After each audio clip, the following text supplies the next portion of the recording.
সবিশেষ খবৰ আজি 9 এপ্ৰিল অসমৰ ৰাজনৈতিক ইতিহাসৰ এক গুৰুত্বপূৰ্ণ দিন 126টা সমষ্টিত আজি ভাগ্য নিৰ্ণয় হ'ব 722 গৰাকী প্ৰাৰ্থীৰ পুৱা 7 বজাৰ পৰা আৰম্ভ হোৱা ভোটাদান প্ৰক্ৰিয়াত ৰাইজৰ ব্যাপক উৎসাহ দেখা গৈছে ভোটাদানৰ পৰিসংখ্যা 11 বজালৈকে হোৱা 38.92% ভোটাদানৰ ভিতৰত ধুধনৈ সমষ্টিত সৰ্বাধিক 44.57% ভোটাদান আৰু দিছপুৰত সৰ্বনিম্ন 30.7% ভোটাদান হৈছে ভিভিআইপি ভোটাদান মুখ্যমন্ত্ৰী ডক্টৰ হিমন্ত বিশ্ব শৰ্মাই জালুকবাৰীত আৰু গৌৰৱ গগৈয়ে যোৰহাটত মাতৃৰ সৈতে ভোটাদান কৰে কেন্দ্ৰীয় মন্ত্ৰী সৰ্বানন্দ সোণোৱাল আৰু পবিত্ৰ মাৰ্গেৰিটাৰ দৰে হেভিৱেইট নেতাসকলেও ভোটাধিকাৰ সাব্যস্ত কৰিছে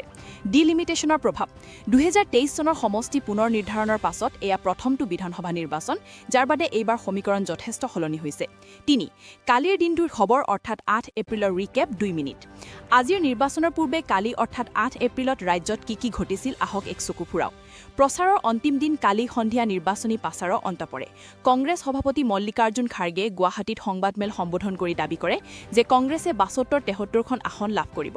বিজেপিৰ হুংকাৰ আনহাতে কেন্দ্ৰীয় গৃহমন্ত্ৰী অমিত শাহে অসমক উন্নত ৰাজ্য হিচাপে গঢ়ি তোলাৰ সংকল্প দুহাৰে বিদেশী প্ৰতিনিধি 8 এপ্ৰিলত 7খন দেশৰ প্ৰতিনিধি দল অসমত উপস্থিত হয় নিৰ্বাচনী ব্যৱস্থা পৰিদৰ্শনৰ বাবে